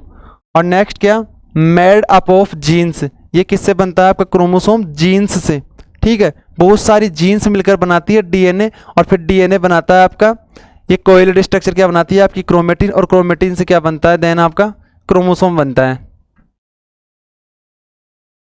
Normal human cells contains 23 pairs chromosome, total being 46, यानी जो नॉर्मल ह्यूमन बीइंग होता है उसके अंदर 23 पेयर्स होते हैं और 46 पूरे क्रोमोसोम के नंबर्स होते हैं।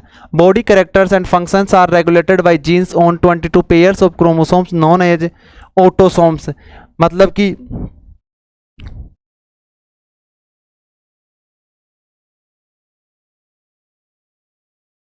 ट्वेंटी टू तो क्या होते हैं अपने ऑटोसोम्स होते हैं, प्लस वन क्या, वन पेयर क्या होता है आपका सेक्स क्रोमोसोम,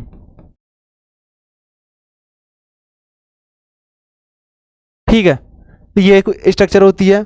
द 20 जो 23वां जो पेयर होता है कंसिस्ट ऑफ सेक्स क्रोमोसोम, 23वां पेयर क्या है आपका सेक्स क्रोमोसोम।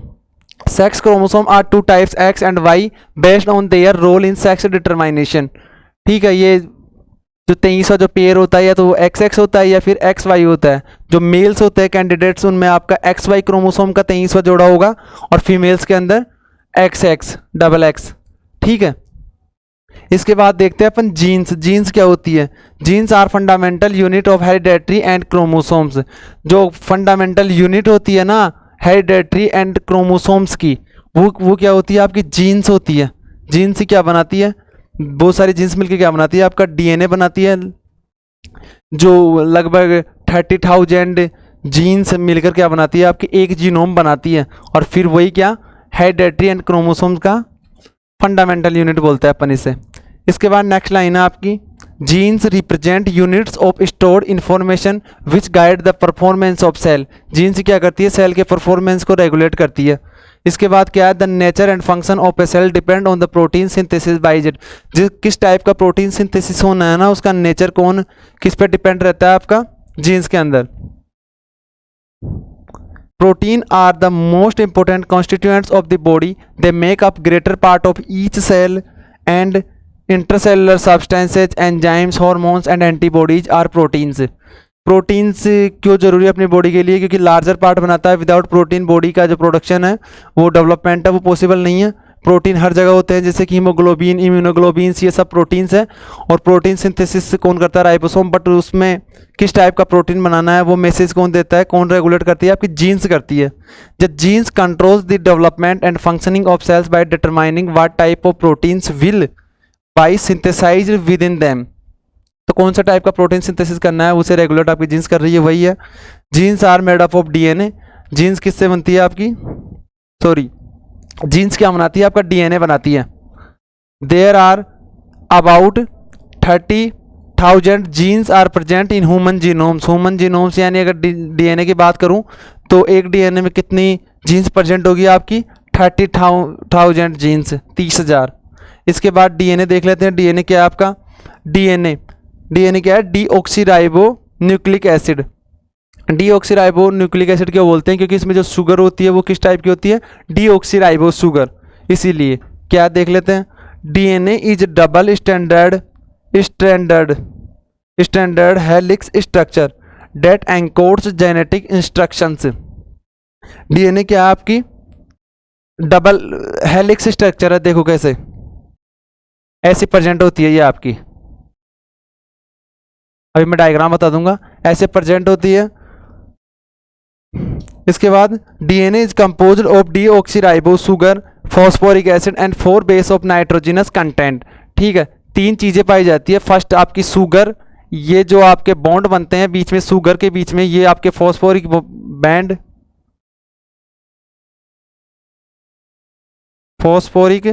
बैंड बनता है।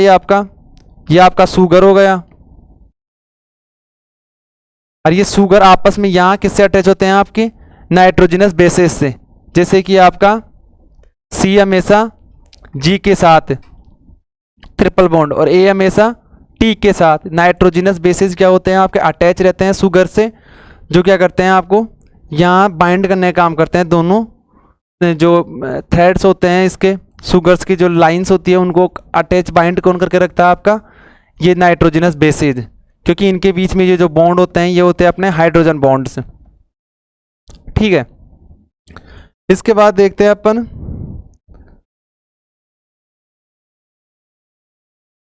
इसके बाद डीएनए का डायग्राम देख लो। शुगर कहाँ प्रेजेंट होगी आपकी? यहाँ पर जो डीऑक्सीराइबो शुगर है, ये जो चेन बनी है ना, ये चेन बनी कैसे है? क्योंकि शुगर है ना, 2 शुगर आपस में जो बीच में जो बॉन्ड बन रहा है वो आपका फॉस्फेट बॉन्ड बन रहा है। तो शुगर किससे अटैच है आपकी? जैसे यहाँ पर प्रेजेंट है आपकी, ये कैसे बनी है स्ट्रक्चर ऐसे? क्योंकि यहाँ पर ये शुगर हो गई, ये शुगर हो गई, ठीक है, ये शुगर हो गई। तो ये जो बीच में जो बॉन्ड बन रहा है ना, वही बॉन्ड क्या है आपकी? फॉस्फेट। ठीक है, और बेस पेयर क्या है? इससे अटैच है आपके, जैसे ये जी सी, ये डायग्राम में दिख रहे हैं आपको। और बीच में कौन सा बॉन्ड आ गया? Triple bond. और इन बॉन्ड को बोल रहे हैं अपन हाइड्रोजन बॉन्ड से। तो ये डबल हेलिक्स स्ट्रक्चर है। और ये किसने दी थी? ये ऐसी स्ट्रक्चर वाटसन एंड क्रिक ने। कब? 1953। और इसके लिए इन्हें नोबेल प्राइज भी मिला था। कब? 1962 के अंदर। ठीक है, इसके बाद में देखते हैं अपन, ये स्ट्रक्चर है। शुगर आपस में अटैच है with the help of phosphate bond.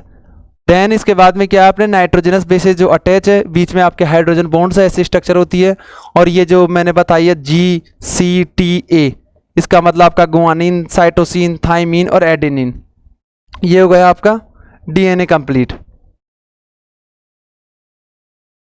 अगर मैं डिस्कवरी ऑफ डीएनए की बात करूं तो किसने की थी?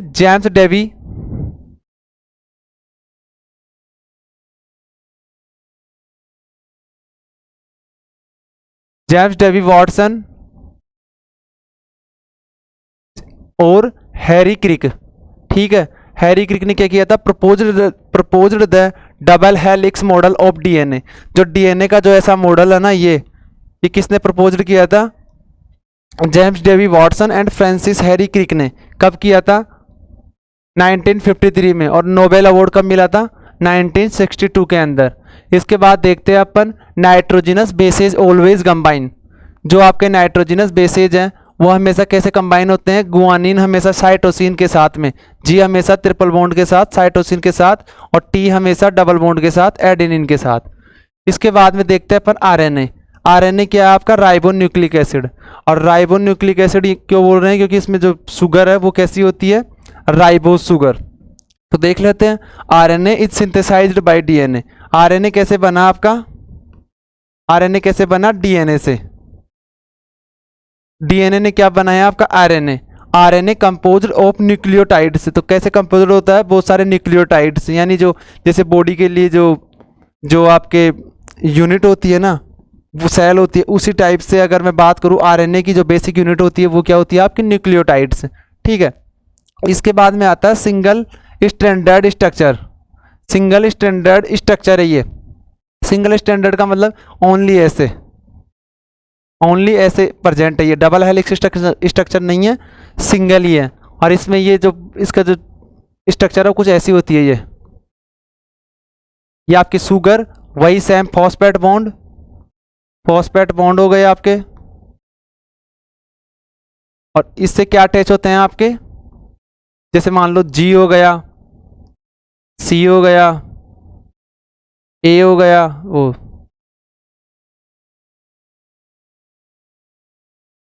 ए हो गया, और यहाँ क्या प्रेजेंट होगी आपकी, यू आ जाएगा। फिर थाइमीन की जगह क्या आ जाएगा, यहाँ यूरेसिल हो जाएगा। तो ये नाइट्रोजनस बेसेज है जो आपके शुगर से अटैच है, डबल स्टैंडर्ड स्ट्रक्चर है नहीं है ना। और इसके बाद में क्या पर क्या देखते हैं, और इसमें टाइप्स ऑफ आरएनए, टाइप्स। तो टाइप्स देखो, फर्स्ट जो टाइप है ना वो आपका आरआरएनए। आरआरएनए का मतलब, सॉरी मैसेंजर आरएनए, ये मैसेंजर आरएनए, यानी कि एमआरएनए। देखो एमआरएनए क्या है, synthesized from DNA, it is help in protein synthesis by transportation of genetic information of DNA to ribosome.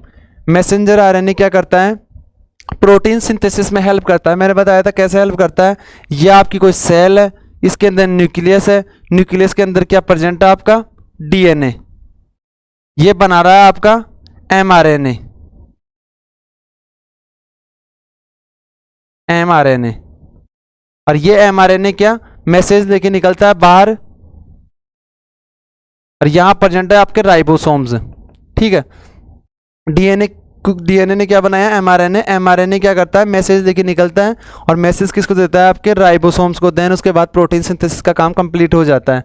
तो वही है ये लाइन, सिंथेसाइज फ्रॉम डीएनए। जो आपका एमआरएनए है वो सिंथेसाइज होता है आपके डीएनए से। It is help in protein synthesis. और ये क्या करता है, हेल्प करता है प्रोटीन सिंथेसिस, जो प्रोटीन का जो प्रोडक्शन है उसमें हेल्प करता है, by transportation of genetic information of DNA to ribosome. DNA के अंदर जो जीन्स होती है बहुत सारी, वहां से इन्फॉर्मेशन कैरी करके राइबोसोम को दे देता है। इसके बाद में आता है आपका ट्रांसफर आरएनए। देखो ट्रांसफर आरएनए नाम से ही पता लग रहा है आपको, ट्रांसफर या ट्रांसपोर्टेशन का काम करता है। किसका, जो आपकी सेल है ना, सेल के साइटोप्लाज्म में क्या प्रेजेंट है आपके, क्या प्रेजेंट है आपका इसमें सेल के साइटोप्लाज्म में, बहुत सारे अमाइनो एसिड्स। तो टीआरएनए क्या करता है, इन अमाइनो एसिड्स को ले जाके किसको देता है, आपके राइबोसोमल आरएनए को। देन उसके बाद प्रोटीन सिंथेसिस का काम होता है। राइबोसोमल आरएनए प्रोटीन का सिंथेसिस करता है, बट इन्फॉर्मेशन, जो इन्फॉर्मेशन चाहिए होती है ना उसे प्रोटीन सिंथेसिस के लिए, वो आपके एमआरएनए से आती है। और जो प्रोडक्ट है वो कहाँ से आता है आपका, टीआरएनए से, अमाइनो एसिड से। तो देख लेते हैं क्या है ये, composed of amino acids comma present in cytoplasm of cell and its transport of the amino acids cytoplasm to ribosome. वही बात है जो मैंने अभी अब बताई है। इसके बाद राइबोसोमल आरएनए। देखो राइबोसोमल आरएनए क्या है, फाउंड इन राइबोसोम्स। कहाँ प्रेजेंट होता है ये, जो आपके यहाँ राइबोसोम है ना, इसमें क्या प्रेजेंट होता है आपका, rRNA, ribosomal RNA found in ribosome. It is help in protein synthesis. जो क्या करता है आपका, प्रोटीन सिंथेसिस में हेल्प करता है। कैसे करता है मैंने बता दिया, राइबोसोम आपके प्रोटीन बनाता है, बट किसकी हेल्प से, राइबोसोमल आरएनए की। क्योंकि ये एक तो मैसेज कैरी करता है एमआरएनए से, दूसरा अमाइनो एसिड्स कैरी करता है किससे, टीआरएनए से। इसके बाद में आता है आपके, ये देखो ये डायग्राम है आरएनए का जो मैंने अभी आपको बताया, बस वही है, सिंगल स्टैंडर्ड स्ट्रक्चर है। ये आपके बेस पेयर है। बेस पेयर का मतलब क्या, बेस पेयर का मतलब जो नाइट्रोजिनस बेसेज होते हैं ना आपके, नाइट्रोजिनस बेसेस जैसे साइटोसिन और यहाँ यूरेसिल आ जाता है थायमिन की जगह। तो ये आपके न्यूक्लियोबेसिस हो गया, ये आपके जैसे शुगर, फिर ये शुगर, फिर ये शुगर, अटैच है किससे, फॉस्फेट बॉन्ड से। तो ये सिंगल स्टैंडर्ड स्ट्रक्चर बनती है ये with the help of phosphate bond. और कैसी शुगर होती है आपके, राइबोज शुगर। शुगर कैसी होती है, राइबोज शुगर। वहाँ कैसी शुगर थी, deoxy ribose sugar. Thank you.